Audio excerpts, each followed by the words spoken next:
अस्सलामुअलैकुम। तो भाई बोर्ड एग्ज़ाम का एक इम्पॉर्टेंट टॉपिक आज पढ़ेंगे, गैल्वेनोमीटर। अच्छा, अब ये टॉपिक इम्पॉर्टेंट है, कैसे पता चलेगा? 5 ईयर देखो, गैस पेपर देखो, कॉम्प्रिहेंसिव पेपर देखो या टारगेट पेपर, ये टॉपिक आपको जो है वो ज़रूर मिलेगा और पास पेपर में भी मिलेगा। अच्छा, मैंने आपको पूरा समझाना है कि गैल्वेनोमीटर है क्या। बहुत आसान चीज़ है और ये छोटी सी डेरिवेशन है, ये आपको करानी है। तो यकीन मानो गैल्वेनोमीटर बहुत ही आसान हो जाएगा आपके लिए आज। चलो सबसे पहले समझते हैं कि व्हाट इज़ गैल्वेनोमीटर। अच्छा, गैल्वेनोमीटर आपके पास एक ऐसी डिवाइस है जो कि इलेक्ट्रिक करंट को मेजर करता है। आप बोलोगे सर ये काम तो टेस्टर भी करता है जो आपके घर में लगा होता है। देखो, ये टेस्टर तो अभी बना है, ये जो टेस्टर जिसे आप कह रहे हो ये तो अभी बना है।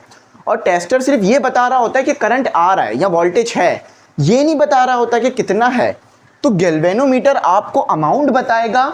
और एक और इसमें जो खास वर्ड है वो ये है स्मॉल इलेक्ट्रिक करंट, यानी हल्का सा भी इलेक्ट्रिक करंट हुआ ना तो गैल्वेनोमीटर आपको बता देगा। अब हल्का कितना? माइक्रो एम्पेयर का भी, ठीक है। माइक्रो एम्पेयर का अगर करंट हुआ, करंट का अगर यूनिट जो है वो माइक्रो एम्पेयर हुआ तो भी आपको पता चल जाएगा ये इतना कम करंट है कि अगर मैं आपके हाथ पे से रख दूं या ऐसा कोई तार आपके हाथ पे लगा दूं जिसमें माइक्रो एम्पेयर का करंट है, आपको कभी पता ही नहीं चलना कि उसमें करंट है। सही है? तो ये हमारे पास गैल्वेनोमीटर है।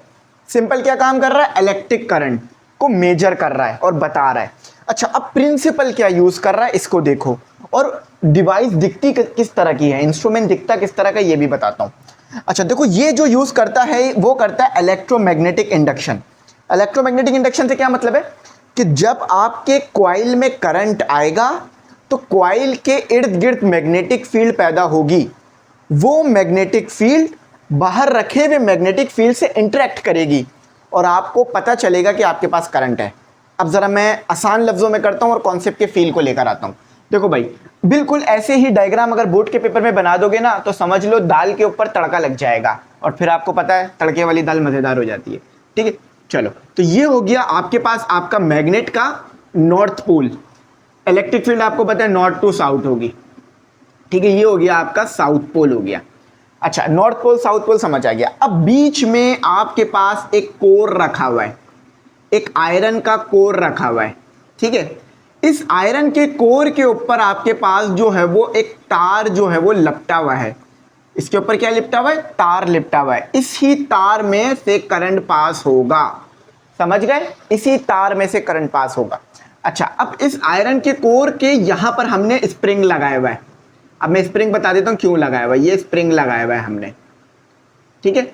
स्प्रिंग इसलिए लगाया हुआ है कि जब हमारे पास करंट खत्म हो जाए तो जो कॉइल है वो अपनी पोजीशन पे दोबारा आ जाए जिस पे वो इनिशियली था।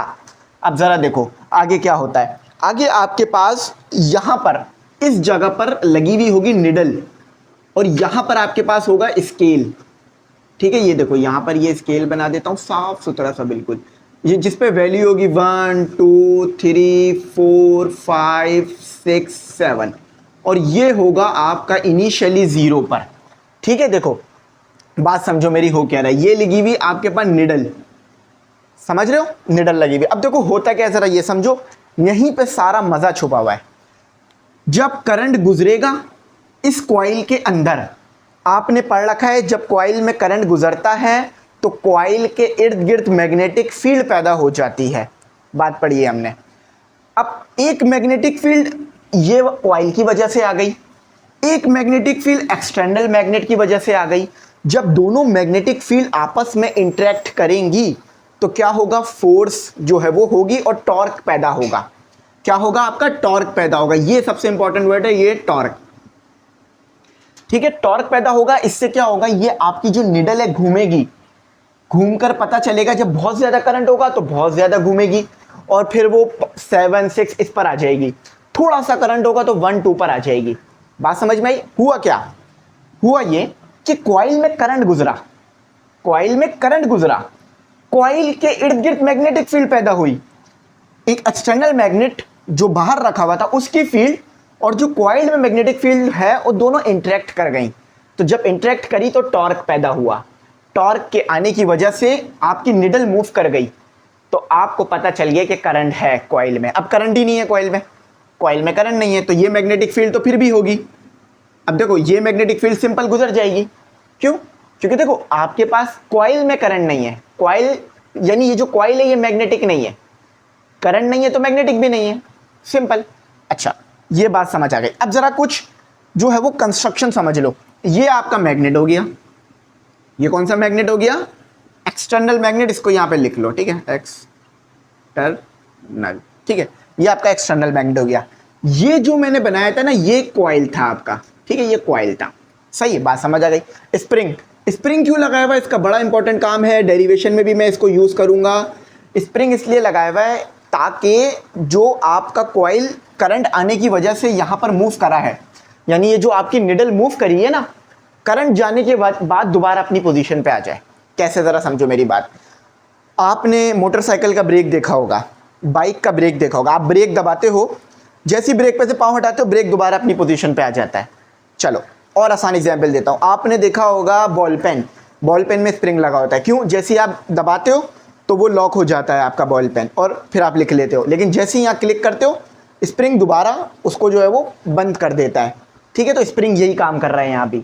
अच्छा याद रखना, इस स्प्रिंग में कंप्रेशन और जो है वो कंप्रेस नहीं होगा, ये घूमेगा, इसमें जो है वो क्या होगा, ये स्प्रिंग घूमेगा। आई होप आपने घूमने वाले स्प्रिंग देखे हों। घूमने वाले स्प्रिंग क्या करते हैं कि जब आप चीज़ को घुमाते हो तो वो स्ट्रेच हो जाते हैं, वो खिंच जाते हैं, जैसे ही आप छोड़ते हो वो वापस अपनी पोजीशन पे चले जाते हैं, ठीक है, जहाँ पर यहाँ भी यही हो रहा होगा। चलो सारी बात समझ में आ गई, सब कुछ समझ में आ गया।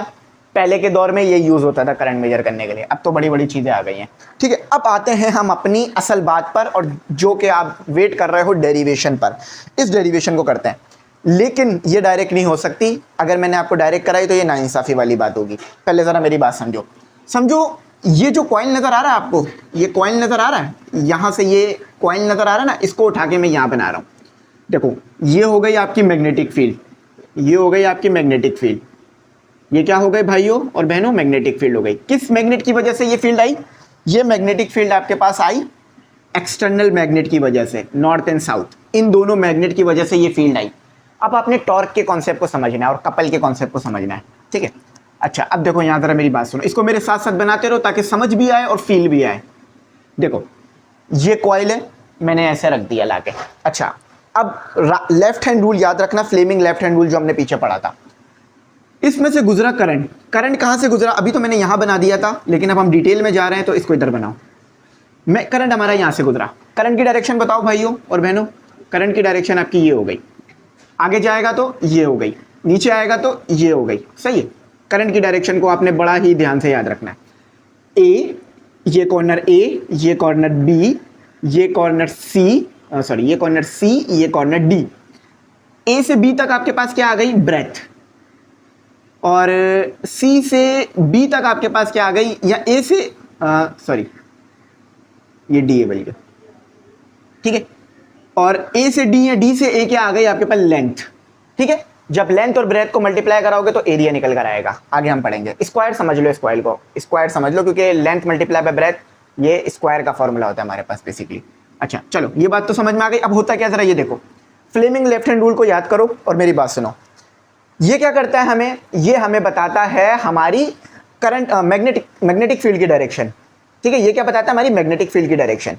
ये हमें बताता है हमारी करंट की डायरेक्शन। आप चाहो तो मैं आपको पेज नंबर बता रहा हूँ आपकी बुक का, उसको जाके देखो, आपको और अच्छी जो है वो बात क्लियर हो जाएगी, ठीक है। उस पर वो पूरा हाथ बना हुआ है तो आपको 3D इमेज मिल जाएगी। पेज नंबर है 57, उस पर ये हाथ बना हुआ है, देखो ये हाथ नज़र आ रहा है ना, ये मैग्नेटिक फील्ड और करंट और फोर्स, ठीक है। अच्छा अब ज़रा सुनो मेरी बात होती क्या है। ये मेरा हाथ आ गया, ये जो मेरी मिडल फिंगर है ना, सॉरी इंडेक्स फिंगर है जो मेरी, ठीक है, ये इंडेक्स फिंगर आपको बताएगी मैग्नेटिक फील्ड की डायरेक्शन, जो कि आपको नजर आ रही है कहां से? नॉर्थ से साउथ है। चलो ये जो मिडल फिंगर है ये करंट की डायरेक्शन बताएगी, जो कहां पर है? बी से सी की तरफ है अपवर्ड और डी से ए की तरफ है डाउनवर्ड। ये फोर्स बताएगा। आपने बस इन दो उंगलियों को अलाइन करना है, ये आपको फोर्स खुद बता देगा। और ये तीनों चीजें आपस में एक दूसरे के परपेंडिकुलर होंगी, देख लो परपेंडिकुलर है भी। चलो काम करते हैं, ये मैं बता रहा हूं वो आप बताना कमेंट सेक्शन में। मैंने अपनी इंडेक्स फिंगर को मैग्नेटिक फील्ड की डायरेक्शन में करा, जो कि नॉर्थ से साउथ है, ठीक है, सिंपल नजर आ रहा है। मैंने अपनी मिडल फिंगर को करंट की डायरेक्शन में करा, ठीक है। दोनों फिंगर खुल गई, अब तीसरी फिंगर खोल लो, ये फोर्स की डायरेक्शन है। फोर्स किस तरफ है? उस तरफ, अंदर की तरफ, बोट के अंदर की तरफ। फॉर एग्जाम्पल अगर मैग्नेटिक फील्ड इस तरफ है, करंट ऊपर की तरफ है, तो फोर्स बोट पे लगेगी जाके। तो ये मेरे को फोर्स की डायरेक्शन मिल गई, कोई रटने की जरूरत नहीं पड़ी, कोई रटने की जरूरत ही नहीं है, मसला ही नहीं है, फोर्स इस तरफ लगेगी। अच्छा, होगा टॉर्क, याद रखना, ठीक है, टॉर्क आपको पता ना, ये चीज घूम रही है। अच्छा, अब इधर आ जाओ, ये आप बताओ जरा, कमेंट सेक्शन में बताओ, ठीक है, उसके बाद फिर मैं बताता हूं आपको। ये इस तरफ होगी, मेरी तरफ, आपकी तरफ, कैसे जरा देखो, मैग्नेटिक फील्ड अभी भी सेम डायरेक्शन, करंट किस डायरेक्शन में है? नीचे की तरफ, ये देखो आपकी तरफ, हम आपकी तरफ उंगली कर रहा है, यानी आपने कोई जो है वो करा है मसला, समझ गए ना? तो ये क्या हो रहा है, अंदर फील्ड के, समझ में आ गई। अब यहाँ पर आ जाओ जरा, इतनी सारी बातें समझ में आ गई। अच्छा, डेरिवेशन में आप ये वाला पार्ट लिख सकते हो स्टेटमेंट में, और ये वाला पार्ट लिख सकते हो, ये एक्सेप्टेबल होगा। तो here we consider a coil, यहाँ पे मैं लिख देता हूँ, here we consider a coil, ठीक है, कॉइल कंसीडर कर लिया मैंने। अभी सिंगल कॉइल की बात कर रहा हूँ मैं, टन्स की बात नहीं कर रहा, इसमें बहुत सारे टन्स होते हैं, सही है। अब जरा मेरी बात सुनो, हुआ क्या, टॉर्क पैदा हुआ। तो टॉर्क का फॉर्मूला क्या है? एफ क्रॉस बी लिख लो, डी लिख लो, जैसा बेहतर लगे, क्योंकि मैंने इसको यहाँ से डी दिया है ना, तो डी लिखो बल्कि, ठीक है, डी हो गया। अच्छा, अब जब कॉइल में करंट गुजरता है, कॉइल मैग्नेटिक फील्ड में होता है, उसके ऊपर फोर्स का फॉर्मूला मैं आपको पढ़ा चुका हूँ। चलो कोई मसला नहीं है, अगर याद नहीं आ रहा तो सुनो। When a coil in magnetic field, B सही, चल बी से काम हो जाएगा? नहीं होगा सर, पूरा लिखें, चलो, मैग्नेटिक फील्ड फोर्स इज, तो फोर्स होगी आपके पास क्या? F is equal to I L B sine theta. चलो मेरी बात सुनो जरा, आओ जरा, याद है ना हमने इस तरह से कंडक्टर को रखा था मैग्नेटिक फील्ड के अंदर, उसकी लेंथ को हमने L मेजर किया था, है ना? तो देखो ये इस तरह से आपका कॉइल कंडक्टर ही है बेसिकली, सही है, तो उसकी तो कोई लेंथ भी L है। I मीन करंट जो कॉइल के अंदर है, लिख भी सकते हो। L mean length of the conductor, जो कि B से C देख लो या A से D देख लो। साइन थीटा, थीटा क्या आएगा देखो, परपेंडिकुलर 90 का एंगल बना रहे हैं ना B के साथ और L के साथ, L और B का एंगल देखो क्या बन रहा है 90। करंट ऊपर तो मैग्नेटिक फील्ड इस तरफ, करंट नीचे की तरफ, तो एंगल 90 है। ये तो हमारी बात क्लियर हो गई, ये बुक में नहीं कहा उन्होंने, इस वर्ड को बुक में इस्तेमाल नहीं किया थे। अच्छा, अब हमें इसे फोर्स में पुट करना है, तो we call it equation 1। Put in equation 1, तो हमारे पास क्या निकल कर आया? Theta is equal to I L B और डी, सही है। अब मेरी जरा बात सुनो, थीटा मैंने 90 रख लिया है, साइन 90 इक्वल टू 1 होता है, इसको हम आगे डिस्कस नहीं करते हैं, इसको यहीं पे खत्म करते हैं बात।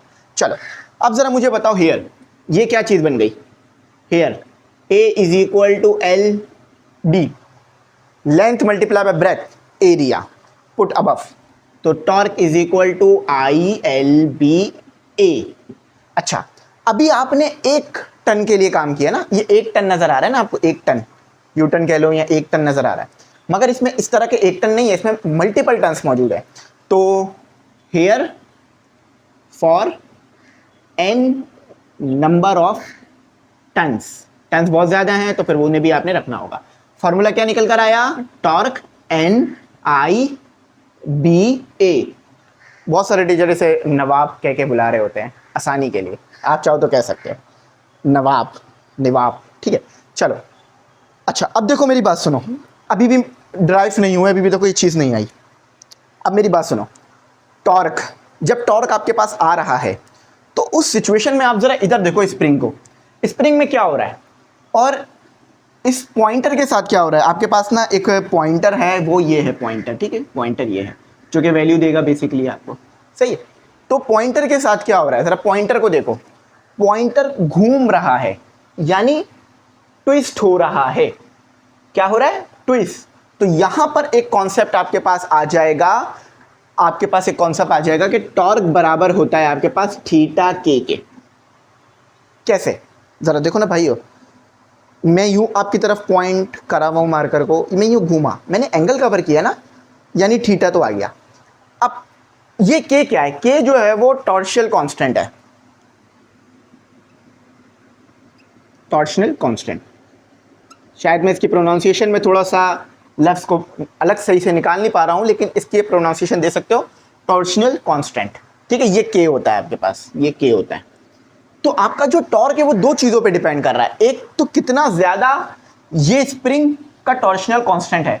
देखो आप बोलोगे स्प्रिंग कांस्टेंट क्यों नहीं, देखो स्प्रिंग कांस्टेंट जब होता है जब हम कंप्रेस कर रहे होते हैं या स्ट्रेच कर रहे होते हैं, है ना। अभी हम यहाँ ना कंप्रेस नहीं कर रहे हैं ना स्ट्रेच कर रहे हैं, बल्कि हम ट्विस्ट कर रहे हैं। तो ट्विस्ट जब करेंगे यानी घुमाएंगे, तो उस वक्त जो कांस्टेंट स्प्रिंग के लिए निकलेगा वो टॉर्शनल कांस्टेंट निकलेगा। तो अब इसको आप पुट कर सकते हो इक्वेशन 2 में। तो पुट इन इक्वेशन 2, चलो शाबाश जल्दी से पुट करो, निकालो ज़रा क्या बात आ रही है। याद रखना वो बच्चे जो बुक वाली डेरिवेशन, बुक वाली जो चीज़ें हैं वो कॉपी करेंगे, उनके नंबर बोर्ड में आएंगे कम। उसकी वजह ये है कि बुक में इतना एक्सप्लेन नहीं किया गया डेरिवेशन को जो इनफ हो। आप नहीं समझ सकते कि वो अगला स्टेप क्या है, इसमें से बहुत सारे स्टेप बुक्स में नहीं है। तो ये मैं जब भी आपको करा रहा हूँ, ठीक है, और हमारे नोट्स वगैरह में तो हैं। अच्छा ज़रा अब देखो, आपको थीटा चाहिए ना, बाकी सबको उधर ले जाओ। थीटा इज इक्वल टू आई को उस तरफ कर लेना separate, N B A N, अच्छा ये के नीचे आ गया और आई इस तरफ आ गया। कुछ नहीं किया, जस्ट मैंने कांस्टेंट को सेपरेट कर दिया। देखो नंबर ऑफ 10 कांस्टेंट है, नंबर ऑफ 10 तो आप बार बार छेड़ोगे नहीं ना, उसको तो कांस्टेंट रखोगे। मैग्नेटिक फील्ड ये भी आप बार बार नहीं कम ज़्यादा कर सकते, आपने एक मैग्नेट रख दिया, उसकी मैग्नेटिक फील्ड जो है वही रहनी है। एरिया भी आप चेंज नहीं कर सकते, आप खींच के लंबा तो नहीं करोगे ना कॉइल को। ये के तो है ही कांस्टेंट। तो जब ये सारे कांस्टेंट अगर मैंने हटा दिए, इसकी जगह प्रोपोर्शनैलिटी लगा दिया, तो आई आ गया। बात क्या समझ में आई? बहुत सिंपल बात है, जितना ज़्यादा कॉइल में करंट गुजरेगा उतना ज़्यादा जो है वो एंगल आएगा, उतना ज़्यादा जो निडल है वो घूमेगी, उतना ज़्यादा जो है वो ट्विस्ट आपको मिलेगा। बात समझ आई? फील आया कॉन्सेप्ट का? ये बात थी, ये छुपा हुआ था मामला सारा। तो वो मामला मैंने आपको बता दिया। अब आप परेशान होना मत ज़िंदगी में इसको लेकर।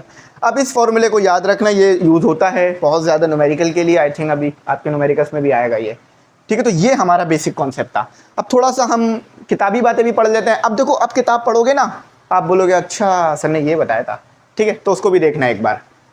अच्छा, तो galvanometer is an instrument use to detect यानी पता करता है, मेजर और मेजर भी करता है। अब देखो पता कर लिया तो मेजर भी करेगा ना। फॉर एग्जाम्पल आपका जो थर्मोमीटर है वो क्या सिर्फ टेम्परेचर मेजर करता है?